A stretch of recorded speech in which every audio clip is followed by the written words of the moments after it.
Olá, sejam bem-vindos! Chegamos hoje à nossa última aula da disciplina Administração de Condomínios e Locação de Imóveis.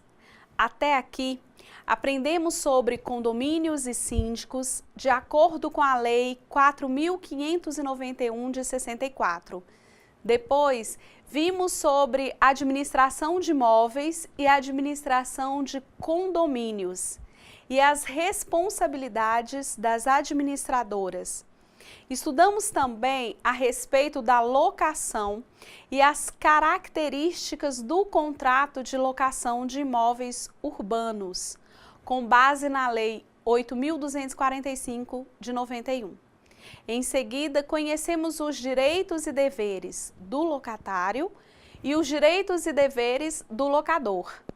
Depois, identificamos os pagamentos, que são de responsabilidade do locador, e os pagamentos a cargo do locatário. Em seguida, falamos sobre a sublocação, o direito de preferência para a compra de imóvel locado, as benfeitorias, locação residencial para temporada, locação não residencial comercial e locação de imóvel urbano não residencial, civil e especial. Por último, estudamos as responsabilidades civis e criminais que incorrem os locadores, locatários, corretores e administradores que não agem de acordo com a previsão de lei. Estudaremos nesta aula as modalidades de garantia no contrato de locação, bem como seus efeitos e forma de extinção, com base nos artigos da Lei 8245 de 91, a Lei 12.112 de 2009 e o Código Civil de 2002. Estudaremos a caução, garantia fidejussória e seguro-fiança locatícia. Veremos também sobre a modalidade de garantia de recebíveis imobiliários, que é a operação de securitização através da cessão de créditos que se tem expandido no sistema financeiro imobiliário, ganhando cada vez mais a confiança dos locadores e das administradoras de imóveis. Em seguida, falaremos sobre os procedimentos, competências, indicações e formas de aplicações práticas da ação de despejo, ação de consignação em pagamento de aluguel e acessórios da locação, ação revisional de aluguel e ação renovatória da locação.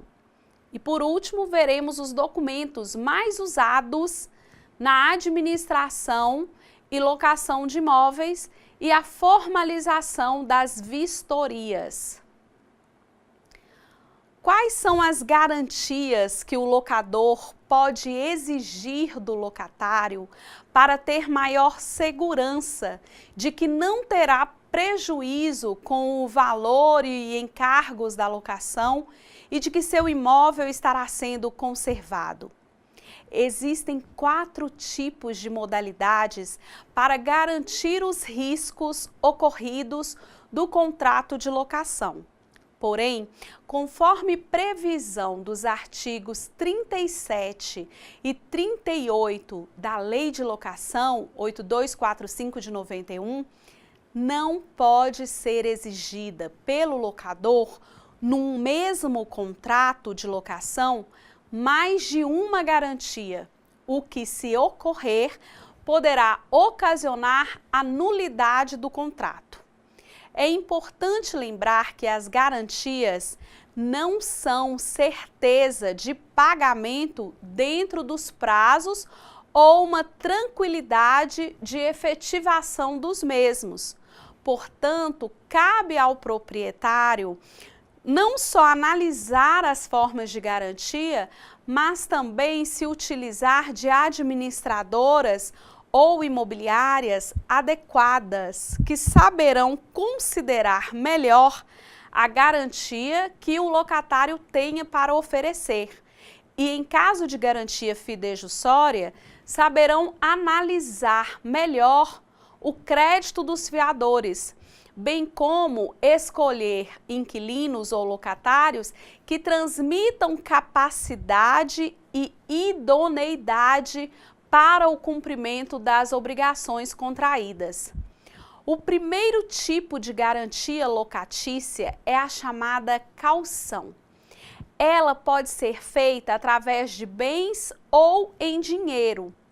No caso de garantia em dinheiro, dar-se-á através do depósito em caderneta de poupança o valor máximo de 3 meses de aluguel, assegurando ao locatário os rendimentos na época do levantamento do valor, quando findo a duração da locação.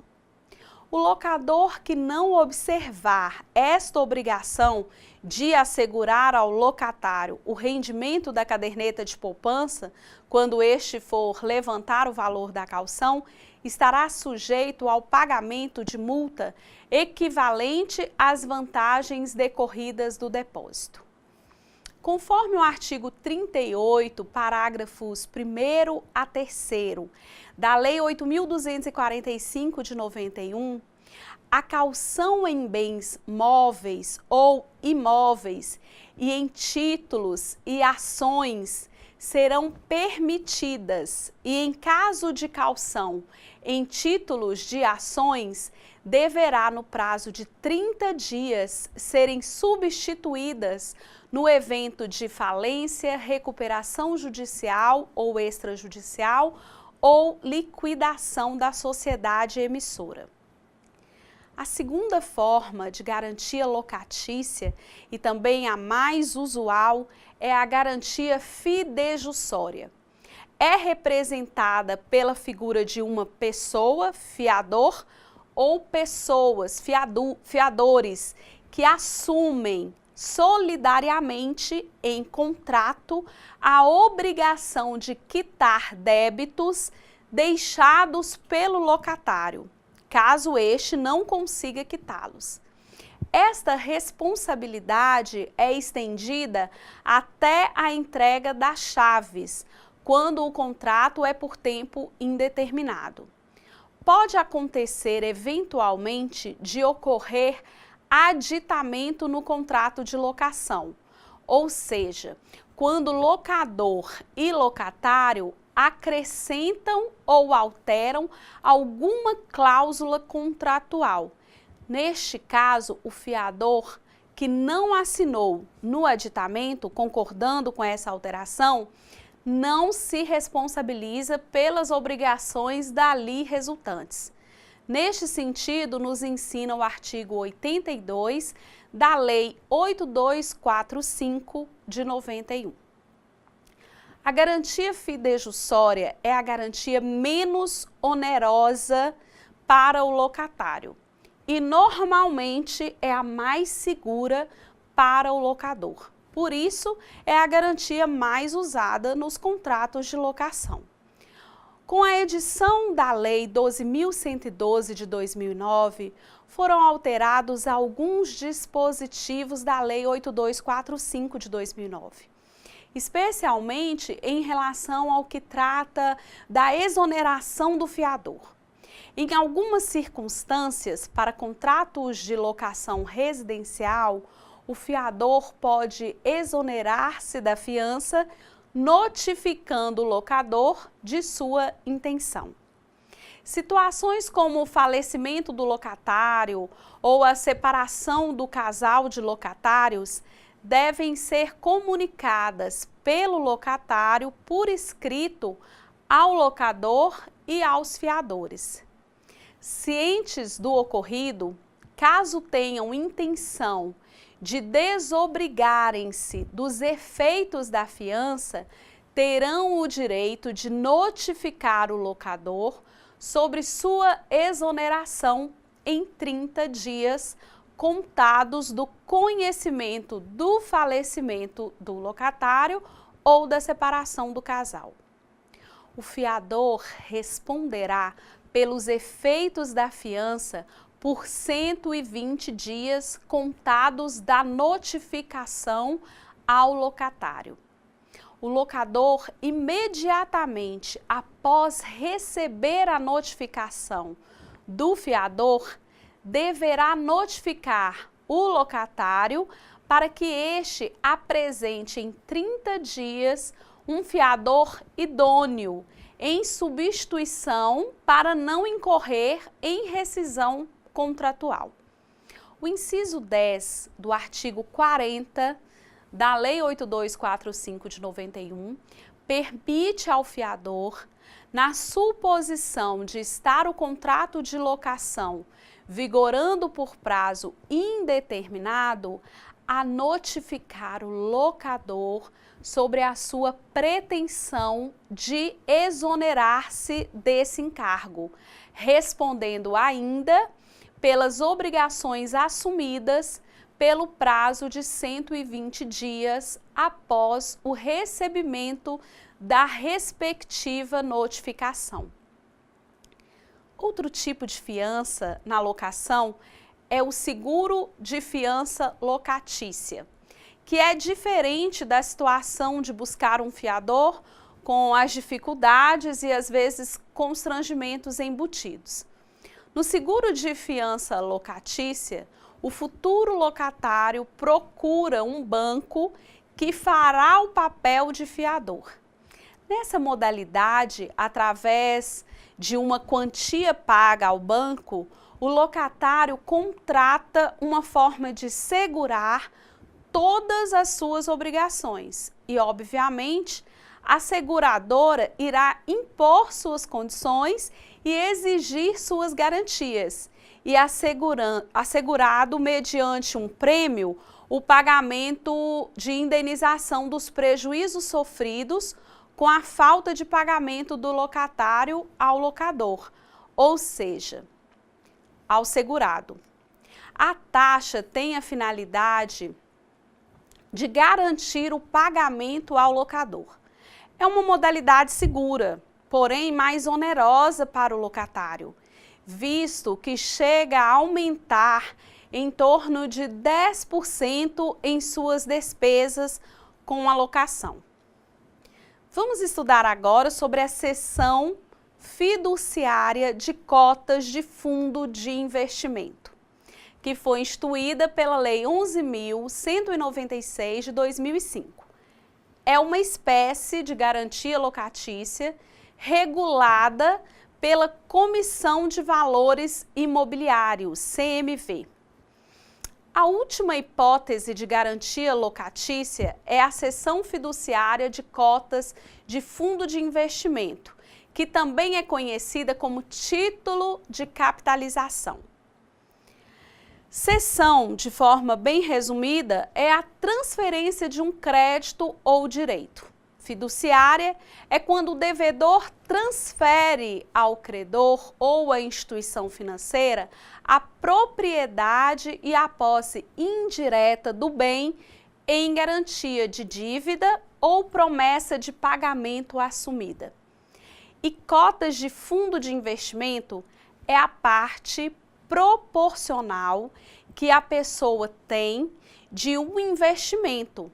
Assim, a cessão fiduciária de cotas de fundo de investimento é uma garantia onde a Comissão de Valores Imobiliários tem competência para autorizar instituições financeiras a gerir carteiras de títulos com a finalidade de constituírem um fundo de investimento que consintam a cessão fiduciária de suas cotas como garantia de locação imobiliária.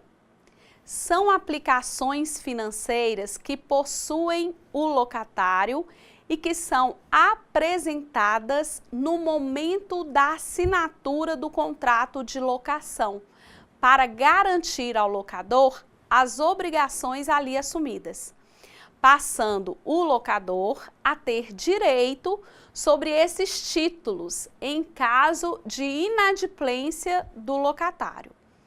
Esse tipo de garantia se dá com o registro no contrato de locação, junto ao administrador do fundo. Registro esse que pode ser feito pelo titular das cotas, que poderá ser o locatário ou o terceiro que faça parte do contrato de locação, na condição de garantidor. Com isso, é confeccionado um termo de cessão fiduciária, juntamente com uma via do contrato de locação, ficando assim constituída em favor do locador proprietário a propriedade resolúvel das cotas, o que significa dizer que se o locatário se tornar inadimplente, ou seja, incorrer em mora, não pagar, o locador poderá requisitar a transferência das cotas em valor que seja suficiente para o pagamento da dívida, podendo mantê-las aplicadas ou restituindo-as conforme as regras do mercado financeiro. Caso o locatário se torne inadimplente, ficando em mora com o locador, poderá este notificar extrajudicialmente o cedente, em caso de ser este um terceiro garantidor. E o locatário e estes terão prazo de 10 dias para quitar integralmente a dívida. Caso não cumprido a obrigação em 10 dias, o locador poderá exigir a transferência definitiva das cotas, suficientes para a quitação do débito. Tal método não impede que seja interposta ação de despejo ou eventual ação de cobrança de quaisquer débitos ainda remanescentes, caso a garantia com cessão fiduciária de cotas de fundo de investimento não tenha sido suficientes para liquidar todo o débito. É importante lembrar que tal garantia é passível de abalo no valor das cotas do fundo de investimento, haja vista que se trata de variação de valor de mercado, sendo assim uma modalidade de aplicação financeira passível de riscos.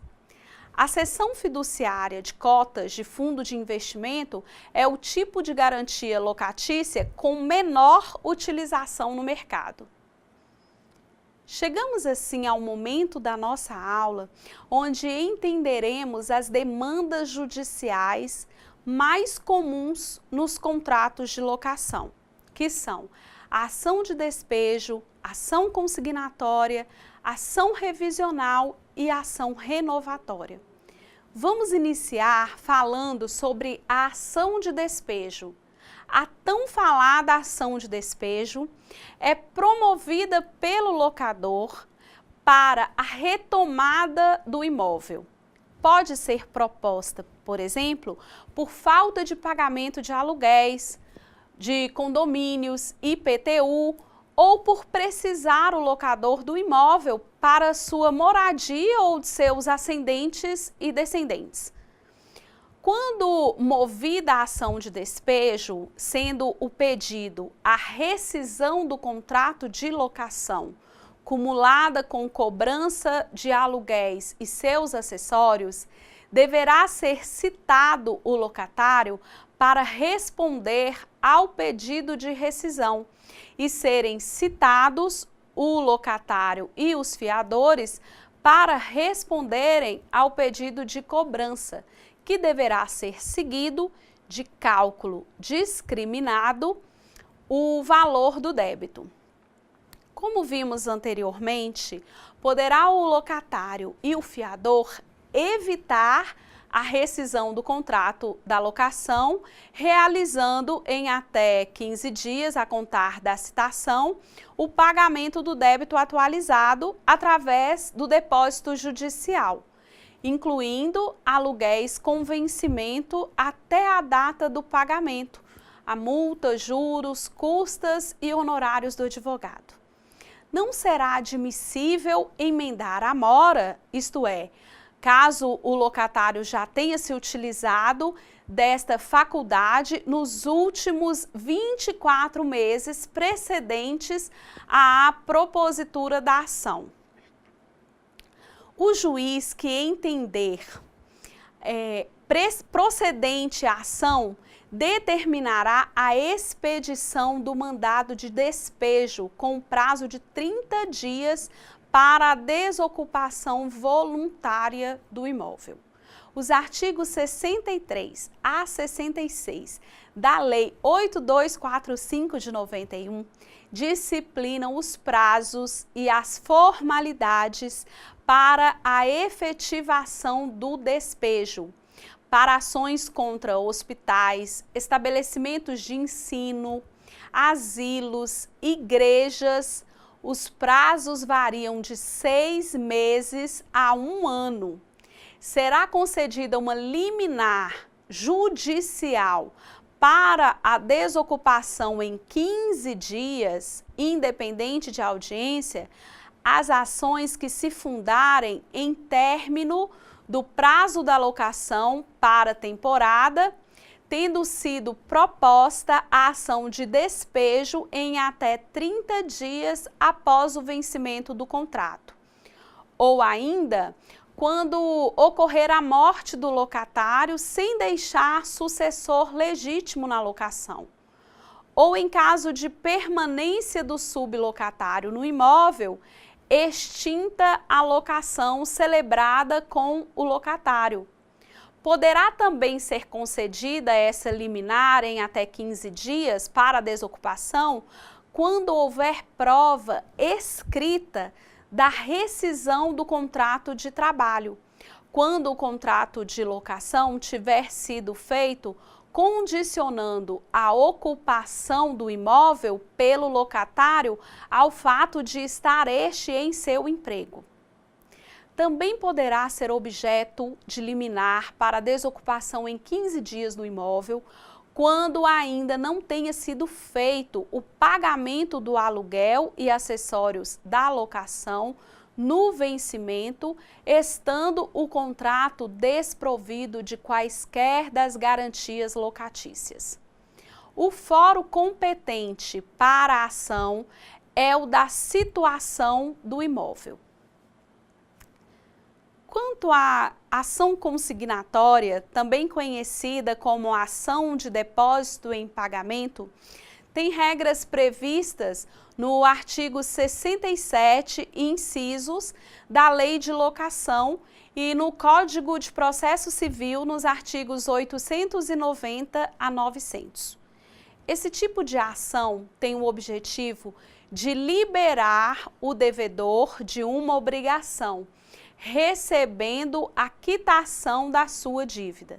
Isso acontece quando o locatário é liberado do pagamento de aluguel por não ter localizado o locador para que seja efetivado o pagamento. Ou, se localizado, o mesmo se recuse a receber. O depósito da quantia referente ao valor devido será efetivado em juízo e, caso não haja contestação no prazo de 10 dias, o juiz dará como procedente o pedido e declarará extinta a obrigação e condenará o réu ao pagamento das custas e honorários. A ação revisional de aluguel, disciplinadas pelos artigos 68 a 70 da Lei 8245 de 91, é usada para ajustar o valor da locação ao do mercado, reduzindo ou aumentando o mesmo. Os requisitos encontram-se disciplinados no Código de Processo Civil, artigo 276 a 282. Pode ter origem como iniciativa do locador ou do locatário e é cabível em casos que o valor do aluguel esteja fora da realidade do mercado. Só poderá ser ajuizada após 3 anos de vigência do contrato. A petição inicial deverá conter o pretenso valor a ser fixado. Se for pedido e tendo elementos suficientes ao designar a audiência, o juiz poderá estabelecer o aluguel provisório. E podendo ainda contestar, o réu poderá trazer elementos probatórios para pedir ao juiz que reveja o valor fixado para o aluguel provisório. Outra ação comum nos contratos de locação é a ação renovatória. É cabível a ação renovatória para amparar os locatários que tenham contratos de locação de imóveis destinados ao uso comercial ou industrial, regulados nos artigos 71 a 74 da Lei de Locação 8245 de 91.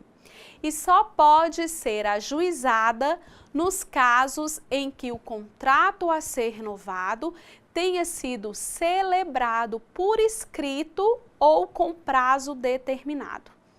A ação renovatória pode ser ajuizada pelo locatário que esteja desenvolvendo atividade comercial, ainda que em ramo de atividade diferente. O mesmo imóvel pelo prazo ininterrupto de, no mínimo, 5 anos. Pode ainda ser ajuizada a ação renovatória quando o locatário esteja explorando o seu comércio no mesmo ramo pelo prazo ininterrupto de 3 anos. Assim prescreve o artigo 51 da Lei 8245 de 91. O artigo 74 prevê que, se a demanda renovatória for julgada improcedente, o juiz determinará a expedição do mandado de despejo e o locatário terá o prazo de 30 dias para a desocupação voluntária, caso tenha pedido na contestação. Vejamos agora quais são os documentos mais usuais na administração e locação de imóveis. Bom, vamos citar aqui rapidamente os principais documentos usados na locação e administração de imóveis. Lembrando que todos esses documentos, com seus modelos, se encontram no livro de vocês na aula 15. A notificação de preferência de compra pelo locatário é a informação que o locatário deve receber de que o locador tem intenção em vender o imóvel. Deve conter o valor da oferta e é ideal que se coloque nesta notificação, neste documento, que o locador aguarda a manifestação de interesse do locatário, que este terá prioridade sobre terceiros, pelo prazo de 30 dias a contar do recebimento da notificação, e que, findo o prazo, caso silente, o locatário estará aberta à venda a outros interessados nos termos do artigo 27 e 28 da Lei 8245 de 91. Para que a notificação de preferência de compra tenha valor, é necessária que seja feita de forma que fique com o locador o comprovante da entrega do aviso, não podendo haver dúvidas sobre esse recebimento. A promessa de cessão de direito da ação em pagamento só poderá ser iniciada após ter o locador a resposta do locatário ou após ter passado em branco o prazo de 30 dias do recebimento do aviso. Outro documento muito usado na locação é o da rescisão no contrato de locação. É um documento simples, devendo conter a qualificação das partes e a declaração de que, em comum acordo, as partes afirmam rescindido o contrato de locação celebrado entre eles, que tem como objeto o imóvel determinado, restando quitadas para ambas as partes quaisquer tipo de obrigação. Tal rescisão deverá ser assinada em 2 vias, na presença de 2 testemunhas, para que surta seus efeitos legais e jurídicos. Quanto ao contrato de locação, é necessário que este seja o mais claro e completo possível e rigorosamente elaborado conforme a lei vigente, para que seja possível reclamar direitos às partes. As principais cláusulas e requisitos que devem constar no contrato de locação são nome e qualificação do locador, locatário e fiador, se houver, a descrição do endereço do imóvel locado, forma e local de pagamento, a modalidade da garantia apresentada através de fiador ou depósito em dinheiro ou ainda seguro-fiança, a discriminação dos encargos a serem pagos, como condomínio, taxas municipais, água, luz, IPTU, esgoto e etc. A destinação do imóvel, se para uso residencial, comercial ou não residencial, a data do início e prazo da locação, ou seja, a duração do contrato, a cláusula de vigência em caso de alienação do imóvel e o termo de vistoria com a descrição do estado de conservação do imóvel, que deve ser anexado e passa a integrar o contrato. Todos os contratos devem ser assinados por 2 testemunhas que não tenham impedimentos legais, especificando o nome, o número da carteira de identidade e o endereço. O contrato deve ter as assinaturas reconhecidas em cartório de títulos e documentos.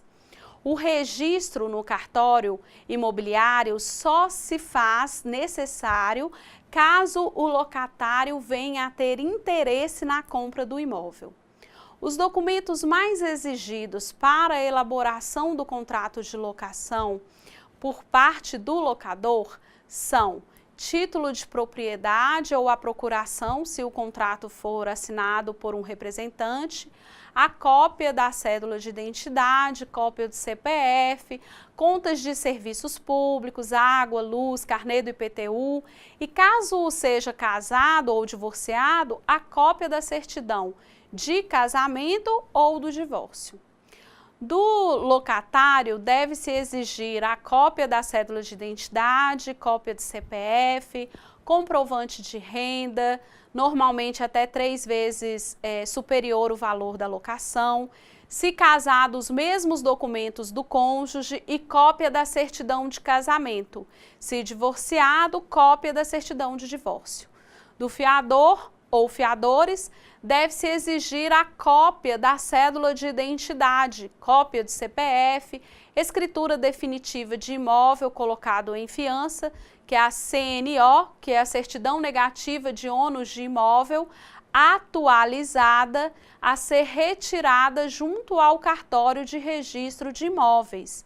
O carnê do IPTU do imóvel, comprovante de renda, cópia do comprovante de residência e, se casado, todos esses mesmos documentos pessoais do cônjuge. O contrato de prestação de serviços feito para mediação na administração de locação de imóvel deve igualmente conter a qualificação do contratante e do contratado, ou seja, do corretor ou imobiliária, bem como a descrição do objeto da intermediação. Deverá também conter o valor da intermediação e o período de vigência desse contrato. Deve ainda conter nesse contrato, de forma bem detalhada, o serviço a ser prestado pelo contratado, ou seja, as obrigações que o corretor ou o administrador está assumindo, bem como as proibições a eles impostas. No final, o campo para data e assinatura das partes e testemunhas. A comunicação de desistência de administrar o imóvel pode ser eventualmente utilizada pelo administrador, corretor, quando este não tiver mais interesse em continuar administrando o imóvel, não ficando assim preso ao contrato de prestação de serviço indeterminadamente. É o caso, por exemplo, que venha mudar de cidade ou por algum outro motivo de ordem particular. Já o pedido de desocupação do imóvel é muito utilizado e é ideal que o locador envie ao locatário, no mínimo, 1 mês antes do vencimento do contrato de locação. É importante também que o locatário assine como ciente neste pedido. Vale considerar que o modelo de todos os documentos e contratos aqui mencionados se encontra no livro de administração de condomínios e locação de imóveis. Em relação à vistoria, o laudo de vistoria do imóvel deve ser feito e assinado antes mesmo do contrato de locação. É preciso constar neste laudo as condições que se encontra o imóvel, como, por exemplo, as paredes, tetos, portas, janelas, fechaduras, trincos, armários e etc., citando tudo detalhadamente, pois o mesmo será revisto quando o locatário for devolver as chaves. É importante anexar junto ao documento fotos do estado do imóvel, evitando assim discussões posteriores. O laudo de vistoria deve ser assinado pelo locador e locatário. Para ser feita uma vistoria, é ideal que estejam presentes o proprietário, o locatário e o corretor de imóveis. Embora na prática, normalmente é feita a vistoria apenas pelo locatário e pelo vistoriador, que é o representante do administrador, o que também é aceitável. Após o locatário se mudar, se for detectado algum problema na estrutura do prédio, como vazamentos, rachaduras, infiltrações ou problemas na parte elétrica, o locador deverá ser avisado para que proceda ao conserto ou regularização. Poderá também ser elaborado um adendo para ser assinado pelo locador, que fique ciente, podendo ser registrado em cartório, caso não seja assinado. Chegamos assim ao fim da última aula da disciplina Administração de Condomínios e Locação de Imóveis.